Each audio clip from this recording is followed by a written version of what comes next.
Since ancient times, one clothing item has come to symbolize Japan, the kimono.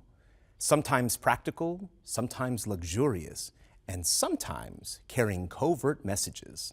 In recent years, the garment has made a comeback. An exhibition at the Museum of Fine Arts St. Petersburg celebrates the history and splendor of the kimono. The exhibition that we're in right now is called Kimono, the Triumph of Japanese Dress. It is put together with 3 private lenders, 2 of them from the Tampa Bay area. The exhibition covers about 200 years, but they were worn long before that in different variations. Kimono is an all-encompassing word. It just means something to wear. So it is a very generic term, and kimono is also the plural. It's singular and plural. I think most people in the United States hear the word kimono and they think geisha. These professional hostesses, and geisha certainly do wear kimono. They wear very specialized types. Most of the objects in the exhibition, however, are from everyday people. They're wearing it for special occasions, weddings, funerals, festivals, just to go to the grocery store. Until after World War II, this is primarily what people would wear. Some of the kimono that I love the best are the ones that I associate with a Japanese term, mono no aware. And that is a term that describes the appreciation for the fleeting beauty of something ephemeral, something that's going to pass away and change. And there's several kimono that clearly are associated with this, that show falling autumn leaves, that show camellias blooming in the winter, or that show cherry blossoms. And for me, those are just incredibly poignant. All kimono are made from one long piece of silk that's about 30 feet long, and then it's cut into specific pieces that's then put together. What will make it expensive is the type of processes that are used to make it, to design it, or to decorate it, including gold embroidery, silver leaf, gold leaf, shibori, which is a tie-dye technique. A designer would come to your house, especially if you were wealthy. You could look through design books, like we have a few on view, and you could choose what you wanted out of the book and then customize that to fit your personality.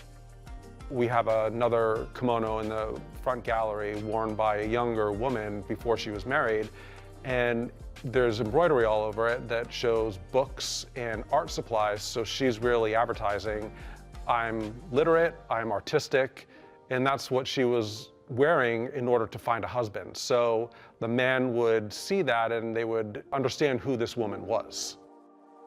Most brides will wear a wedding kimono. We have one on view here that was worn in a wedding in about 1910. Typically, a woman nowadays would wear an all-white kimono, kind of looking back to the Western idea of all white. The kimono that we have on view is actually darker colors. There's always been a strict code on what people can wear. So if you're a younger woman, you're going to wear flashier pieces. As you get older, you start really wearing more muted colors. But they will do little design decorations. So there's one on view where if you look at the kimono, it's completely all in gray, but the bottom corner, when she walks, it flips out and it has a little decoration at the bottom so it can catch your eye just a little bit. It's this whole idea of the importance of understated elegance for an older woman. Kimono is something that we tend to think of as being a very specific garment associated with women, but it's actually a much broader term than that, and it encompasses not just clothing for women, but for men, for boys and girls. The men are not as flashy as the women. They usually dress in black, brown, blue, maybe an olive color. But once they take off their outer kimono, you'll see highly decorative pieces underneath it, and the only people that would see that would be their family, their wife. And the men's decorations are different than women's because they show power. So you'll see tigers, you'll see sumo wrestlers, you'll see ninjas, everything that's a symbol of power to show that that man is powerful. Country clothing is a really important aspect of kimono wearing. These are everyday clothes, and at least before World War II, many of these objects were made from materials that were actually grown on farms in rural areas. So that would be cotton most importantly. And even though they're simpler objects, they still have incredible sophistication in their design. It was important to put in the country and the worker section because that's what really everyday people are going to be wearing. What you mostly see in this exhibition are going to be for the wealthier classes.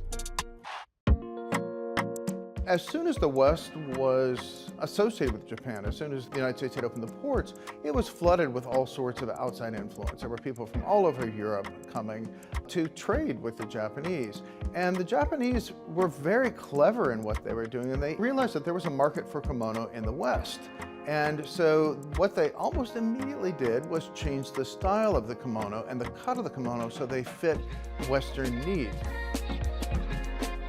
Kimono today in Japan are still worn, but the influence of the West, and particularly the United States, has really taken a toll upon traditional garments. So if you're Japanese, you probably wouldn't wear kimono except for really special occasions.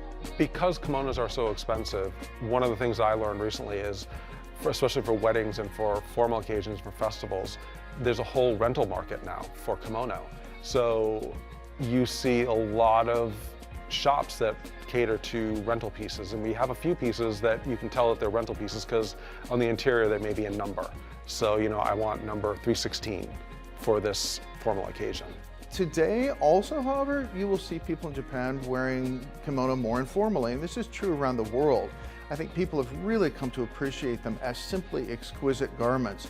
So I think that the idea that somehow or another there's cultural appropriation associated with wearing kimono or any of the related types of clothing, I don't think that really is true. And instead, what we understand to be the case is the Japanese themselves see this as an appreciation of their culture, an appreciation of these objects as art, which is what they are.